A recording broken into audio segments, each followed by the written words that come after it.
Next हमारा जो है लेक्चर आज थर्ड है ईएमआई का।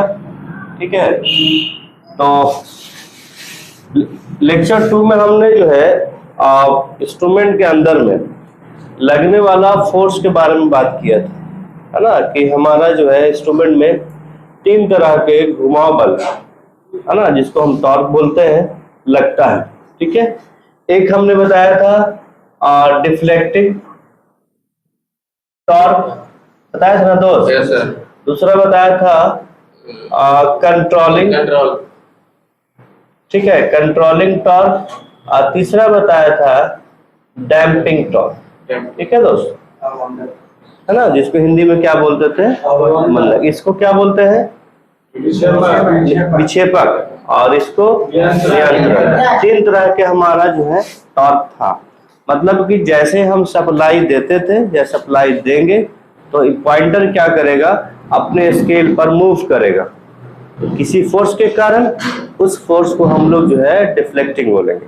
ठीक है, ये स्रोत के माध्यम से मिलेगा, और जितना ज्यादा स्रोत दीजिएगा उतना ही ज्यादा ये फोर्स होगा। कंट्रोलिंग है कि काटा जो है, जो पॉइंटर है, काटा कहीं आगे पीछे ज्यादा हो जाए या फिर हमको वापस शून्य पर लाना है, उसके लिए क्या करते थे, कंट्रोलिंग फोर्स, है ना।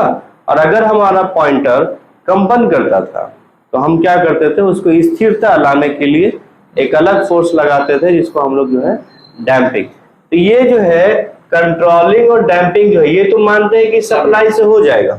सप्लाई देंगे इंस्ट्रूमेंट में, चाहे किसी भी सप्लाई धारा के फॉर्म में, तो हमारा कंट्रोलिंग आ जाएगा, सॉरी डिफ्लेक्टिंग आ जाएगा।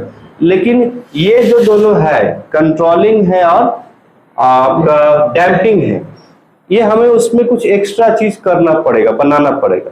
जैसे हम अभी बात करते हैं कंट्रोलिंग टॉर्क के बारे में।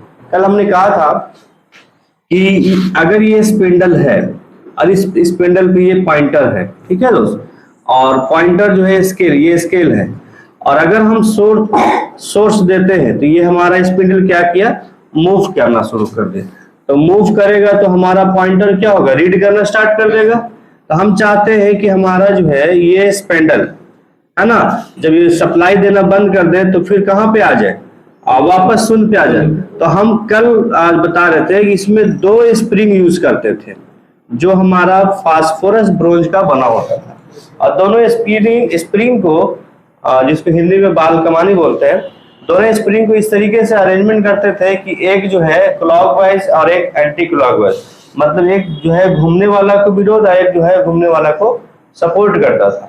ठीक है, तो कल मतलब कंट्रोलिंग टॉर्क में 2 तरह के, हालांकि कंट्रोलिंग टॉर्क में 2 तरह के सिस्टम, 2 तरह के तरीका बना सकते हैं। एक हम स्प्रिंग लगा करके, जो बता चुके हैं आप लोगों को, ठीक है, और आज हम बात कर रहे हैं ग्रेविटी कंट्रोल सिस्टम, मतलब कि कंट्रोल ही है लेकिन ग्रेविटी से करेंगे। तो हमने उसका जो है एक फिगर बनाया हुआ है, देखिएगा, ये आपका स्पिंडल है।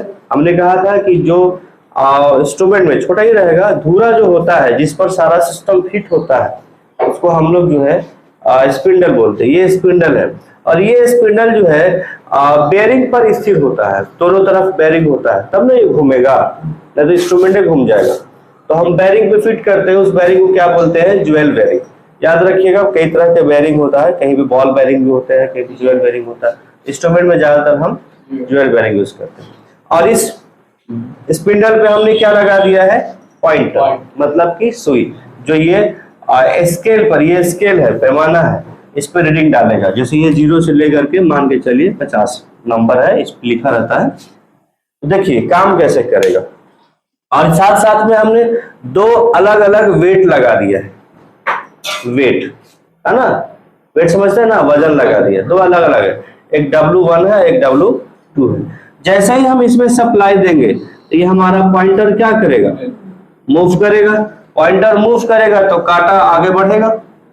ठीक है, तो ठीक है, सप्लाई दिया हो गया, लेकिन हमारा जो है यहाँ पर जो वजन है, ये जो है कहेगा कि हम ज्यादा तुमको घूमने नहीं देंगे, मतलब कंट्रोल करके रखेगा। और जब इसमें सप्लाई देना बंद कर देगा तो ये कहाँ स्थिति आ जाएगा, 0 आ जाएगा। लेकिन इसमें एक कंडीशन है, ये जब ये जो काम सही से करेगा कब करेगा? जब ये वर्टिकल होगा तब। इसी तरीके से हम लोग कई बार मतलब कि प्रशासन के द्वारा रोड पर बैरियर लगा देखे होंगे। क्या देखते होंगे कि जैसे ये एक बड़ा सा बांस होता है और बांस पर क्या ढेर सारा पत्थर है ना, ईटा उटा बांध देता है, और यहाँ पे जैसे ही इसको छोड़ता है तो ये पत्थर कहाँ आ जाता है? ये नीचे आ जाता है। तो बांस कहाँ हो गया? ऊपर। ये रास्ता क्या हो गया? खुल गया। फिर फोर्स लगा के क्या करता है? फिर रोड पर बांध देता है। वही चीज यहाँ पे होता है। पत्थर की तरह समझो कि यहाँ पे वजन लगा दिया, जैसे ही हमारे यहाँ पे इसको फोर्स ये घूमना बंद किया तो फिर कहाँ आ गया? खड़ा हो गया। लेकिन ये एक ही कंडीशन में चलेगा। अब कहेंगे सर किसी पर रखने जमीन में छोड़ देंगे तो चलेगा, वो सही से काम करेगा। उसी तरीके से इसमें भी ये वाला कंट्रोलिंग जो सिस्टम है, ये कंट्रोलिंग सिस्टम है, एक ही कंडीशन पर काम करेगा सही, जब इंस्ट्रूमेंट को हम हमेशा वर्टिकल में रखेंगे तब। नहीं तो सोचेंगे कि कहीं भी इंस्ट्रूमेंट रख दे, ये हमारा काम नहीं करेगा। हाँ, लेकिन स्प्रिंग से कुछ चीज बेहतर है। स्प्रिंग क्या होगा? चलते चलते लूज हो जाएगा तो उसमें एरर आना शुरू हो जाएगा, लेकिन ऐसा नहीं है। ये हमारा वजन में कुछ जो है कितनों दिन भी रखें, वजन में कोई प्रभाव नहीं पड़ने वाला। तो हमारा सूक्ष्मता बरकरार रहेगा। लेकिन दिक्कत क्या है इसमें कि हर हमेशा जब भी इसको मापना हो, इसको कैसा रखना पड़ेगा? वर्टिकल रखना पड़ेगा। यही एक दिक्कत। तो मतलब कि कंट्रोलिंग टॉर्क जो इंस्ट्रूमेंट में लगेगा, इस सुई को कंट्रोल करेगा, दो तरह से कर सकते हैं। एक स्प्रिंग लगा करके और दूसरा ये वजन लगा करके, है ना, जिसको हम इस स्प्रिंग लगाने के बाद तो बोलते हैं स्प्रिंग कंट्रोल सिस्टम, और जब वजन लगाएंगे तो हम लोग बोलेंगे ग्रेविटी कंट्रोल सिस्टम। तो ये आपका कंट्रोलिंग हो गया दोस्त, है ना। उसके बाद फिर हम लोग पढ़ेंगे डैम्पिंग। ये इंपॉर्टेंट है इसलिए कि जितने भी आगे जाके सभी इंस्ट्रूमेंट हम लोग पढ़ नहीं रहे, इंस्ट्रूमेंट कैसे काम करेगा, कैसे उस पर फोर्स लगता है, कैसे रुकेगा, कैसे चलेगा, ये सारा चीज समझ रहे। हम चाहते तो डायरेक्ट इंस्ट्रूमेंट पढ़ा देते, फिर वहां पे हम कंट्रोल सिस्टम पढ़ाते, कंट्रोलिंग करते, या हम डैम्पिंग कहेंगे तो सर कहेंगे कि सर ये समझ ही में नहीं आ रहा है। इस वजह से हम पहले छोटा छोटा टॉपिक क्या कर रहे हैं, हम लोग को पढ़ा दे रहे। अब हम बात करेंगे डैम्पिंग के बारे में।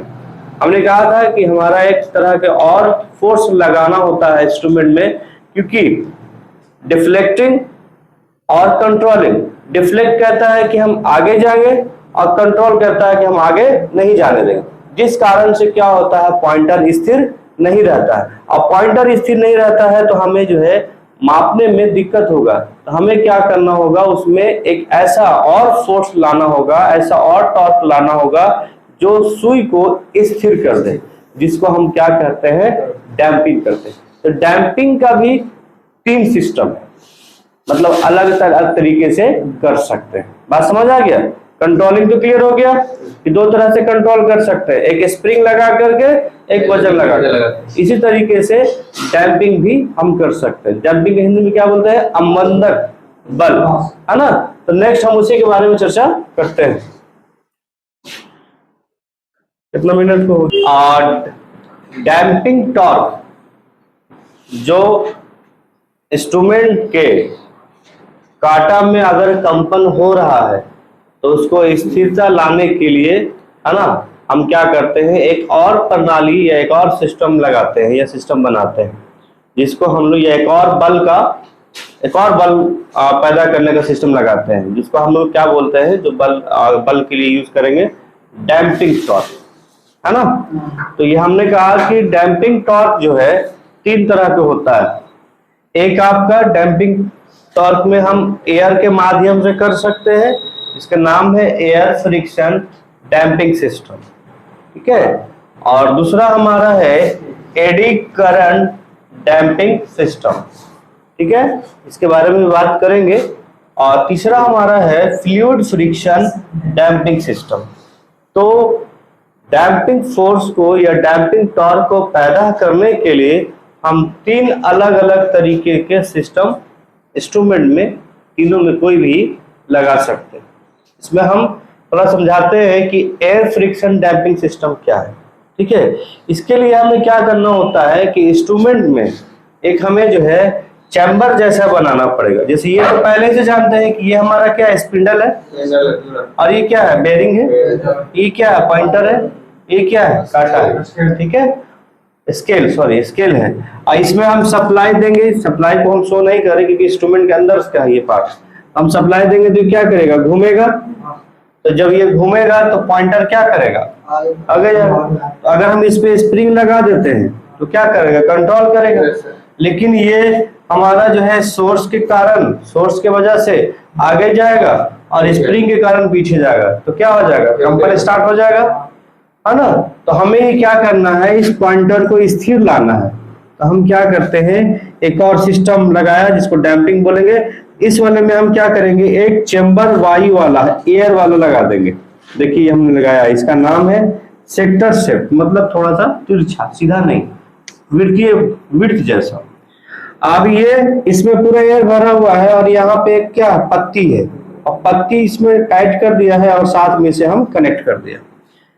जब ये ऐसे से मूव करेगा, कंपन करेगा, तो यहाँ पर ये भी हिलेगा ऐसे से, लेकिन एयर के फ्रिक्शन के कारण इसको जल्दी जल्दी मूव नहीं करना चाहिए। हाँ, मतलब कि ये पॉइंटर जो है, ये जब सोर्स और कंट्रोल की वजह से ये काटा या पॉइंट हमारा स्पिंडल ऐसे से मूव कर रहा है, ये कह रहा है कि हम ऐसे जाएंगे, लेकिन ये कह रहा है कि हम नहीं जाने देंगे। जिसकी वजह से क्या हो रहा है, कंपन हो रहा है, स्थिर काटा हमारा नहीं हो रहा है, कभी आगे कभी पीछे, कभी आगे कभी पीछे। ये जो है ऐसा नहीं है कि विरोध करेगा, मतलब कि फ्रिक्शन के कारण जो जल्दी जल्दी कंपन हो रहा है उसको क्या कर देगा, ये स्थिर कर देगा, कंट्रोल कर देगा, है ना। जाहिर सी बात है, आप कभी कभी जो है कोई जो है पाइप लो और उसमें एकदम, जैसे एग्जांपल में आप साइकिल में हवा भरते हैं, तो आराम से करोगे तो जाएगा, और सोचोगे ना कि एकदम, तो पॉसिबल नहीं है, आप प्रैक्टिकली लाइफ में देखे हो। उसी तरीके से यहाँ पर भी ये पॉइंटर या स्पिंडल हमारा कंपन कर रहा था, लेकिन ये इसमें हमने इसको कनेक्ट कर दिया है। इसके घर्षण के कारण फ्रिक्शन लगता है, ये चाहता तो अप एंड डाउन हो सकता था, लेकिन वायु एयर फ्रिक्शन के कारण ये नहीं हो रहा है, जिससे क्या है, इसमें जो कंपन वाला फोर्स है ना, जो कंपन हो रहा है ना, वो क्या हो जाएगा, खत्म हो जाएगा। ऐसा नहीं है कि ये जो हमारा पिस्टन है, ये रीडिंग लेने में या आगे बढ़ने में, ये पीछे जाने में रोकेगा नहीं, बस ये क्या करेगा, थोड़ा सा नुकसान तो है, तो हर चीज में होगा भाई, कोई चीज का फायदा उठाना है तो जाहिर सी बात है कुछ नुकसान करना पड़ेगा। तो इसमें जो है रीडिंग लेने में ये प्रॉब्लम उतना नहीं करेगा, सोर्स देंगे, आराम से घूमेगा तो रीडिंग ले सकते हैं। अगर ये सोर्स हटा देंगे तो ये क्या हो जाएगा, आराम से पीछे वापस आ जाएगा, कंट्रोल नहीं कर देगा। लेकिन अगर ये कंपन हो रहा है, कंपन समझते हैं ना, हाँ, वाइब्रेशन जिसको कह सकते हैं, तो उसको ये भले क्या करेगा, कंट्रोल करेगा। इसको हम लोग बोलते हैं एयर फ्रिक्शन डैम्पिंग सिस्टम।